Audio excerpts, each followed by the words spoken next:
एक चम्मच स्वस्थ मिट्टी। अगर कोई उस एक चम्मच मिट्टी को माइक्रोस्कोप के नीचे रख के देखे ना, तो उसमें पृथ्वी पर मौजूद इंसानों की कुल आबादी से भी ज्यादा जीवित सूक्ष्म जीव होते हैं। बिल्कुल। एक पूरा का पूरा भूमिगत शहर है जो बिना रुके काम कर रहा है। हाँ। और फिर भी पिछले कुछ दशकों से हम अपनी खेती में लगातार ऐसे रसायनों का इस्तेमाल कर रहे हैं जो इस अंडरग्राउंड शहर को धीरे धीरे खत्म कर रहे हैं। सही बात है, और इसी वजह से आज जैविक खेती या ऑर्गेनिक फार्मिंग की इतनी चर्चा हो रही है। पर पता है, जब कोई भी व्यक्ति सुपरमार्केट जाता है और किसी फल या सब्जी पर वो ऑर्गेनिक का स्टिकर देखता है, तो दिमाग में सबसे पहली तस्वीर क्या आती है?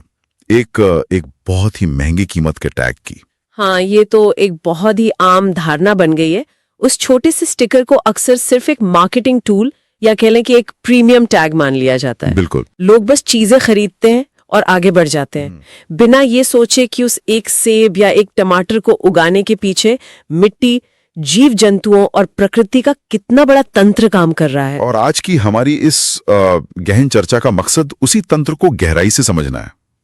हम जैविक खेती को सिर्फ एक महंगे लेबल वाली छवि से बाहर निकालेंगे, इसके पीछे के अद्भुत विज्ञान, इतिहास और पारिस्थितिकी को डिकोड करेंगे। और आज की चर्चा का आधार भी बहुत प्रामाणिक है। हाँ, बिल्कुल। ये सामग्री दरअसल राजस्थान माध्यमिक शिक्षा बोर्ड द्वारा तैयार किए गए एक बहुत ही विस्तृत अध्याय से ली गई है। अच्छा। हाँ, और इसे तैयार किया है कृषि विख्यात डॉक्टर नीरज सारस्वत ने, जो कि राजकीय उच्च माध्यमिक विद्यालय अंगई, धौलपुर में कार्यरत हैं। तो मतलब यह आगामी परीक्षाओं जैसे एग्रीकल्चर सुपरवाइजर वगैरह की दृष्टि से भी बहुत ही महत्वपूर्ण टॉपिक है। एकदम सही कहा। इस स्रोत में ना खेती के प्राचीन भारतीय तरीकों से लेकर आधुनिक जैविक विज्ञान तक का बहुत ही गहराई से विश्लेषण किया गया है। और पता है इस स्रोत की सबसे खास बात क्या है? ये केवल खेती के तरीके नहीं बताता, बल्कि ये समझाता है कि प्रकृति असल में काम कैसे करती है। कैसे? मतलब ये बताता है कि कैसे अदृश्य जीवाणु, मिट्टी के इंजीनियर यानी कि हमारे केंचुए, और यहाँ तक कि आसमान में चमकता हुआ चांद भी। हाँ, चांद भी, ये सब मिलकर तय कर रहे हैं कि हमारे भोजन की गुणवत्ता कैसी होगी। अरे वाह! तो चलिए इसकी जड़ों से ही शुरुआत करते हैं। जब हम जैविक खेती शब्द सुनते हैं तो लगता है कि ये कोई आजकल का नया सोशल मीडिया का हेल्थ ट्रेंड है। बिल्कुल। लोगों को लगता है कि ये कोई नया फैड है। लेकिन स्रोत स्पष्ट करता है कि भारत में इसकी जड़ें बहुत बहुत गहरी है।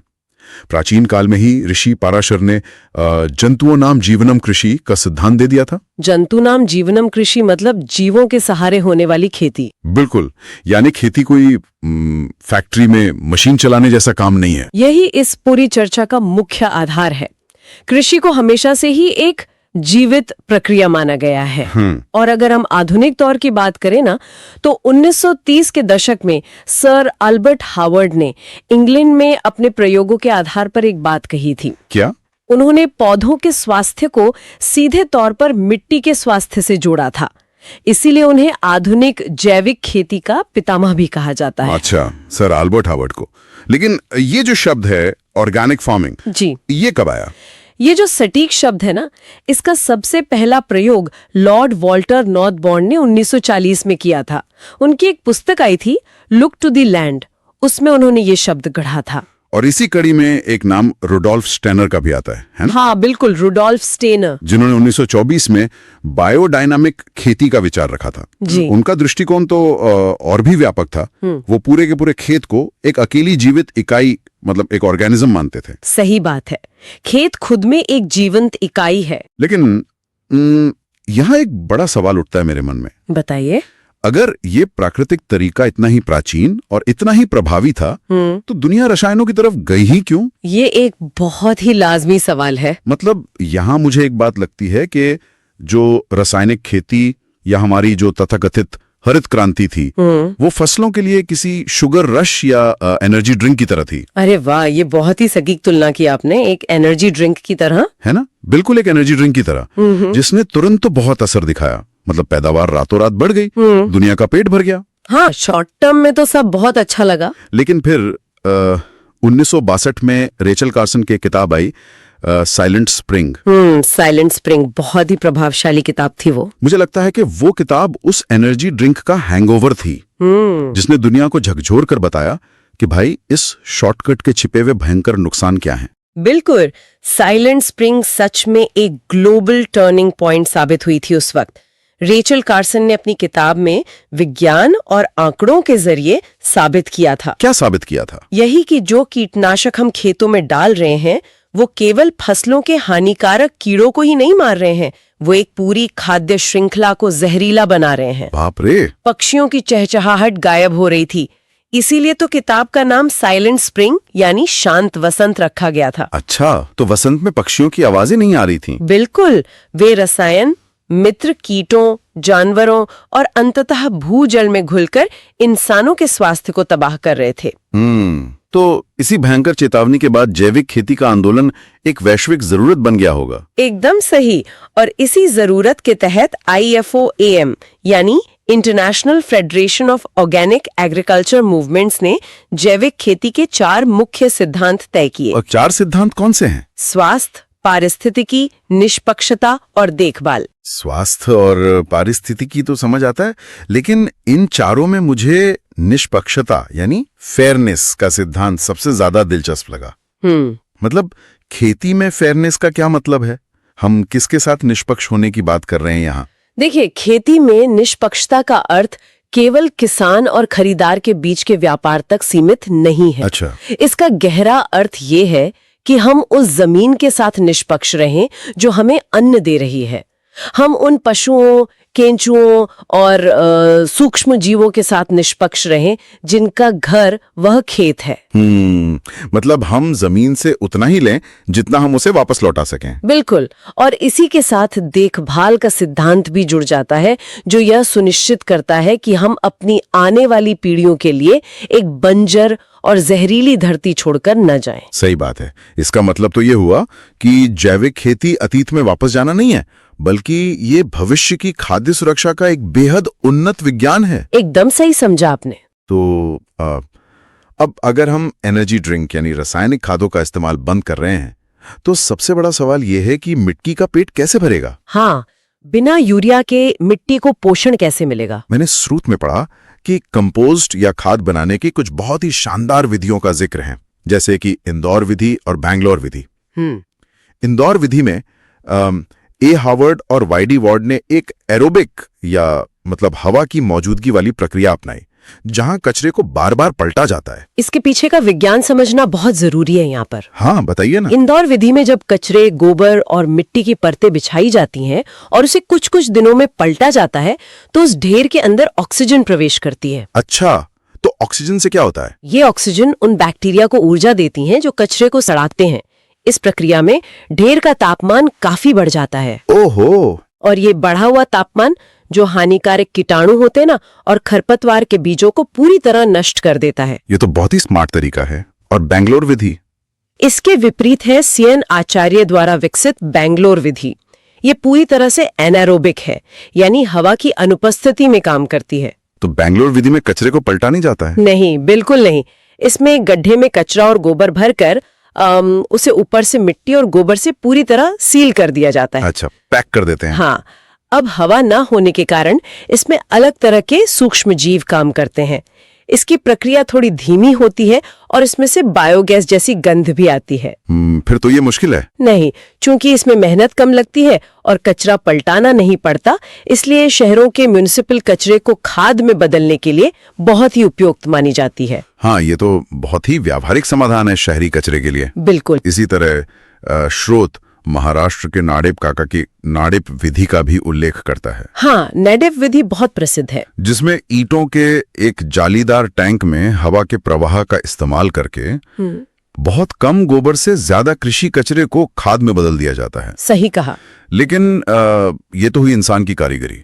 मुझे लगता है कि खेती के असली इंजीनियर तो जमीन के नीचे रहते हैं। आप केंचुओं की बात कर रहे हैं ना? बिल्कुल, केंचुए।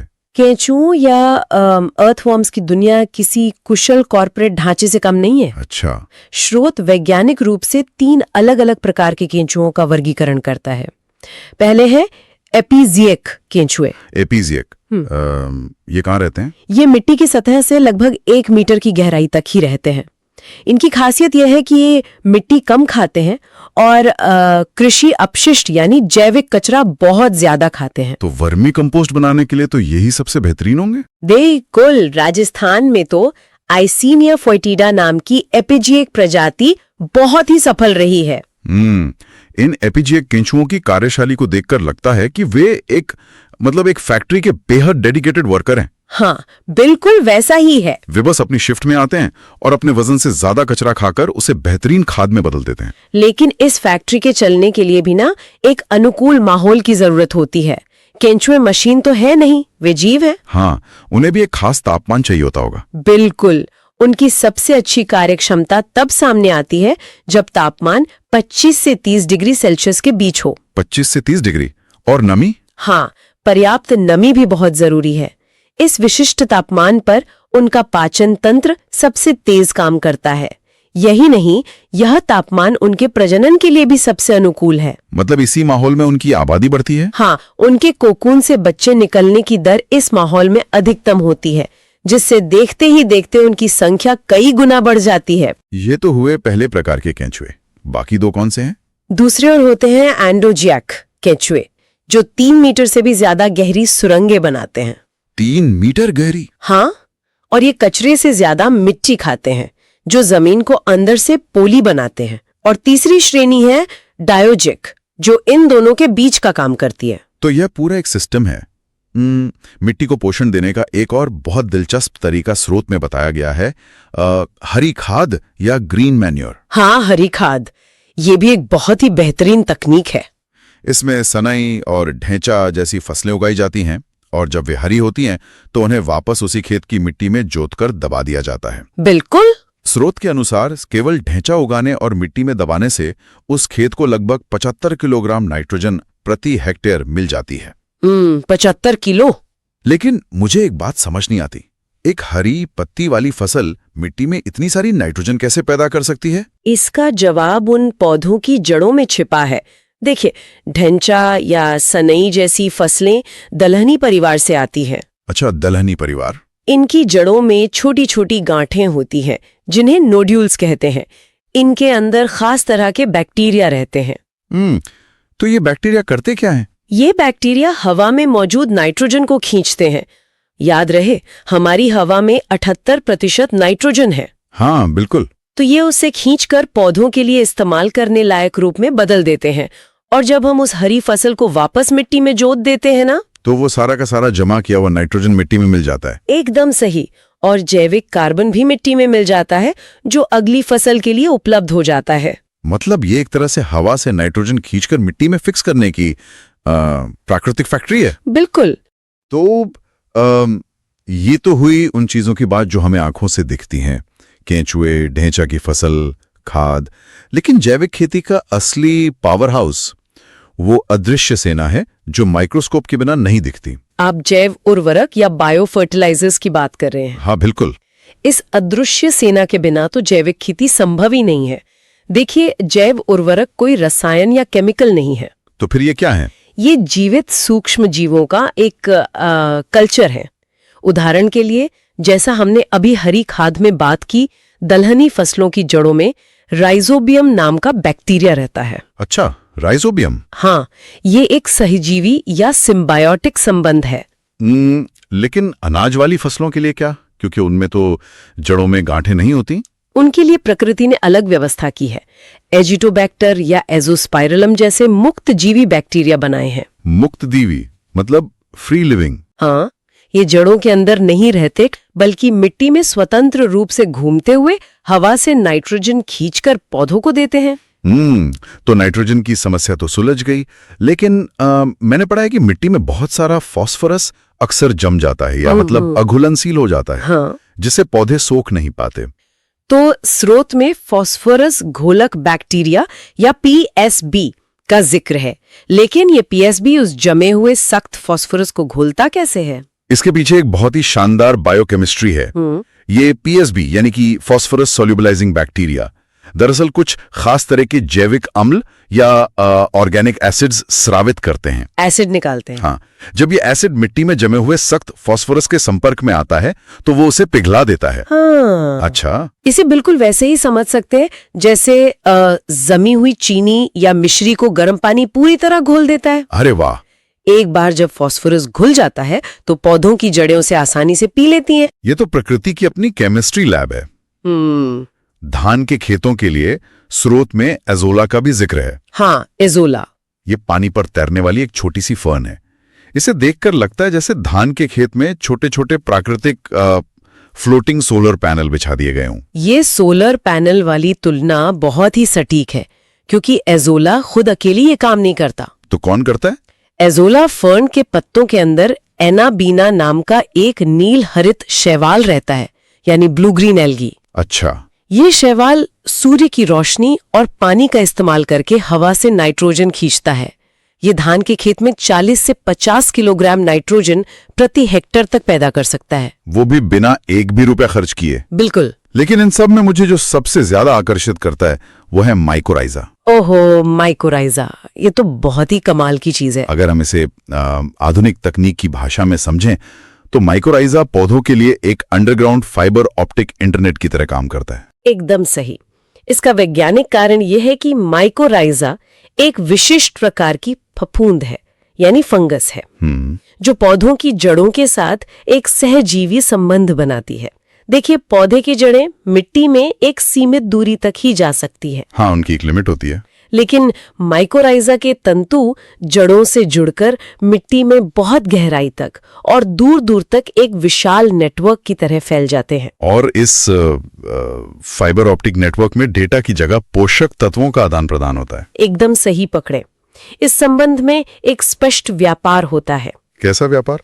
फफूंद अपना खाना खुद नहीं बना सकती, इसलिए पौधा उसे प्रकाश संश्लेषण से बना हुआ कार्बोहाइड्रेट यानी मीठा भोजन देता है।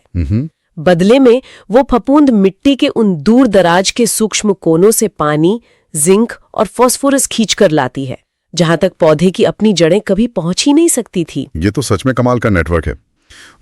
अब चलिए एक कदम और आगे बढ़ते हैं। हाँ, बताइए। हमारी मिट्टी का पेट भर गया, पौधों को नाइट्रोजन और फास्फोरस मिल गया, जड़ें भी मजबूत हो गई। बिल्कुल। लेकिन जब फसल लहलहा रही होगी तो कीड़े तो आएंगे ही। बिना जहरीले रसायनों और कीटनाशकों के हम उन कीटों से कैसे निपटेंगे? इसके लिए प्रकृति का अपना डिफेंस मैकेनिज्म काम आता है, जिसे बायोलॉजिकल कंट्रोल या जैविक कीट नियंत्रण कहा जाता है। अच्छा। इसमें हम दुश्मन का दुश्मन हमारा दोस्त वाला नियम अपनाते हैं। स्रोत में ट्राइकोग्रामा नाम के एक कीट का बहुत अच्छे से उल्लेख है। ट्राइकोग्रामा? हाँ, यह आकार में अत्यंत सूक्ष्म होता है, सिर्फ 0.5 से 0.7 मिलीमीटर। क्या बात कर रहे हैं? इतना छोटा कीट बड़ी फसलों की रक्षा कैसे कर सकता है? इसकी कार्य प्रणाली किसी अचूक मिसाइल जैसी होती है। मिसाइल? जी हाँ, ट्राइकोग्रामा एक परजीवी कीट है। जब किसान इसे छोटे छोटे कार्ड्स पर चिपकाकर खेतों में छोड़ते हैं तो मादा ट्राइकोग्रामा उड़कर हानिकारक कीटों के अंडों को ढूंढती है। वो अपने अंडे उन हानिकारक कीटों के अंडों के अंदर दे देती है। अच्छा, अंडों के अंदर अंडे? बिल्कुल। और जब ट्राइकोग्रामा का लार्वा बाहर निकलता है तो वो हानिकारक कीट के अंडे को अंदर ही अंदर खा जाता है। बाप रे। नतीजा ये होता है कि फसल बर्बाद करने वाले कीड़े पैदा होने से पहले ही नष्ट हो जाते हैं। मतलब समस्या को जड़ से ही खत्म कर देना। ये तो अद्भुत है। इसके अलावा कुछ शिकारी जीव भी होते हैं, जैसे क्राइसोपेड्स और लीडीबर्ड बीटल्स, जो माहू जैसे रस चूसने वाले कीटों को सीधे पकड़कर खा जाते हैं। लेकिन अगर ये जैविक सेना काफी ना हो तो क्या करेंगे? तो हमारे पास वनस्पतियों का भी अस्त्र है। स्रोत में नीम का प्रमुखता से जिक्र है, जिसके अंदर एजाडिरेक्टिन नाम का रसायन होता है। हाँ, नीम तो हमारे यहाँ बहुत इस्तेमाल होता है। एजाडिरेक्टिन एक बहुत ही शक्तिशाली प्राकृतिक कीटनाशक है। ये कीड़ों को मारता नहीं है। तो क्या करता है? ये उनकी भूख खत्म कर देता है और उनके प्रजनन तंत्र को रोक देता है। इसके अलावा लहसुन, करंज और सीताफल के बीजों का अर्क भी इस्तेमाल होता है। मैंने स्रोत में ये भी पढ़ा कि वेदों में गौमूत्र का भी बहुत महत्व बताया गया है। हाँ, और वो वैज्ञानिक कसौटी पर एकदम खरा है। कैसे? गौमूत्र में कॉपर, कैल्शियम और कई जरूरी एंजाइम्स होते हैं जो पौधों को फफूंद और हानिकारक कीटों के संक्रमण से बचाते हैं। अच्छा, तो ये सब इंटरकनेक्टेड है। हमने जमीन के नीचे काम करने वाले केंचुओं, बैक्टीरिया और फफूंद के नेटवर्क को तो अच्छी तरह समझ लिया। बिल्कुल। हमने पौधों के प्राकृतिक रक्षकों को भी देखा, लेकिन स्रोत के अनुसार प्राचीन कृषि विज्ञान मानता है कि इस अंडरग्राउंड नेटवर्क का एक बहुत बड़ा कंट्रोल स्विच जमीन में नहीं है, तो कहाँ है? बल्कि लाखों किलोमीटर दूर आसमान में है, और वो है चंद्रमा। जी हाँ, रुडोल्फ स्टेनर की बायोडायनामिक खेती और हमारे प्राचीन कृषि पंचांग दोनों में ही इस कॉस्मिक फार्मिंग या ब्रह्मांडीय खेती का बहुत महत्व है। देखिए, मुझे यहाँ बहुत बड़ा संशय है और मुझे थोड़ा पुशबैक देना ही पड़ेगा। अच्छा, बताइए क्या संशय है? मतलब एक छोटा सा बीज जो मिट्टी के नीचे दबा है और लाखों किलोमीटर दूर अंतरिक्ष में घूमता हुआ चांद, ये सुनने में विज्ञान कम और जादू टोना या अंधविश्वास ज्यादा लग रहा है। मैं समझ सकती हूँ कि ऐसा क्यों लग रहा है। हम सब जानते हैं कि चंद्रमा के गुरुत्वाकर्षण से समुद्र में ज्वार भाटा आता है, क्योंकि वहां अरबों लीटर पानी है।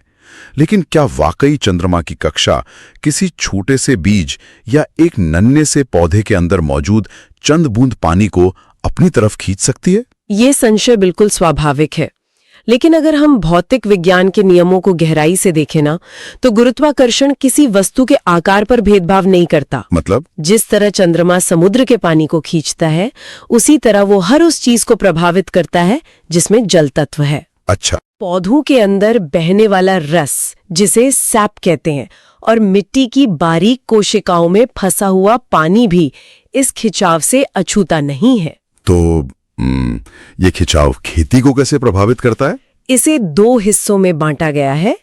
पहला है शुक्ल पक्ष। शुक्ल पक्ष यानी जब चंद्रमा अमावस्या से पूर्णिमा की तरफ बढ़ता है। हाँ, और उसकी रोशनी बढ़ती है। इस दौरान चंद्रमा का गुरुत्वाकर्षण बढ़ता है, जिससे पौधों का रस ऊपर की ओर गति करता है। इसलिए यह समय जमीन के ऊपर फलने फूलने वाली फसलों जैसे टमाटर, फल, पत्तेदार सब्जियां, इनकी बुआई और कटाई के लिए सबसे बेहतरीन माना जाता है। ठीक है, मान लेते हैं कि रस ऊपर जाता है, लेकिन क्या इसका सच में पैदावार या बीजों के उगने पर कोई ठोस असर पड़ता है? बिल्कुल पड़ता है। या ये सिर्फ एक थियरी है? मतलब एक किसान अपना समय और मेहनत चांद की कलाओं पर क्यों निर्भर करे? इसका बहुत ठोस और मापा जा सकने वाला असर होता है। वैज्ञानिक अध्ययन बताते हैं कि पूर्णिमा से ठीक 48 घंटे पहले बीज बोने पर बीजों के अंकुरण की दर सबसे अधिक होती है। सच में? ऐसा क्यों? क्योंकि पूर्णिमा के आसपास चंद्रमा का खिंचाव सबसे ज्यादा होता है। ये खिंचाव मिट्टी के अंदर गहराई में मौजूद नमी को सतह की ओर खींच लाता है। अच्छा। और बीज को फूटने के लिए सबसे ज्यादा नमी की ही जरूरत होती है। सतह पर बढ़ी हुई नमी के कारण बीज तेजी से पानी सोखता है और जल्दी अंकुरित होता है। ये तो बहुत ही लॉजिकल है। और इसके ठीक विपरीत जब कृष्ण पक्ष आता है, यानी पूर्णिमा से अमावस्या की ओर का समय, तो चंद्रमा का आकर्षण कम होने लगता है। तो रस वापस नीचे जाता होगा? एकदम सही। इस समय पौधों का रस और ऊर्जा वापस नीचे जड़ों की तरफ जाने लगती है। इसलिए यह समय जमीन के नीचे उगने वाली कंद वाली फसलों जैसे आलू, गाजर या मूली के लिए सर्वोत्तम होता है। बिल्कुल सटीक कहा आपने। यार, ये सच में नजरिया बदल देने वाला विज्ञान है ना? जो बात शायद कल तक सिर्फ एक पुरानी मान्यता या पंचांग का हिस्सा लग रही थी, वो दरअसल माइक्रो लेवल का गुरुत्वाकर्षण और जैविक विज्ञान है। यही तो इस स्रोत की खूबसूरती है। तो अगर हम आज की इस पूरी चर्चा को समेटें और इन सभी कड़ियों को एक साथ जोड़ें, तो क्या तस्वीर उभर कर आती है? तस्वीर ये उभरती है कि टिकाऊ खेती या सस्टेनेबल एग्रीकल्चर का मतलब सिर्फ खेतों से यूरिया या कीटनाशक की बोरी को बाहर कर देना नहीं है। तो फिर क्या है? इसका असली मतलब है पूरे पारिस्थितिकी तंत्र को एक जीवित सांस लेते हुए संगठन के रूप में समझना और उसका सम्मान करना। बिल्कुल।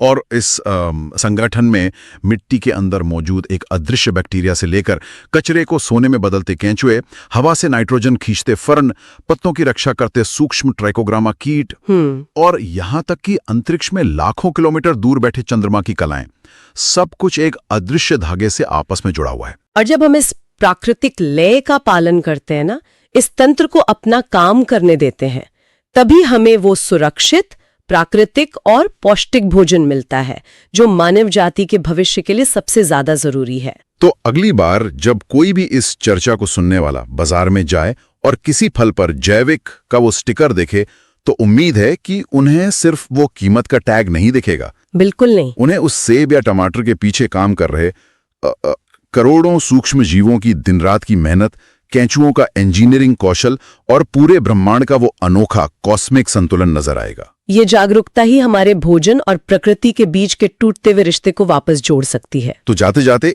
एक विचार है जो श्रोताओं को जरूर सोचना चाहिए। क्या विचार है? ये विचार इसी ब्रह्मांडीय विज्ञान से निकला है।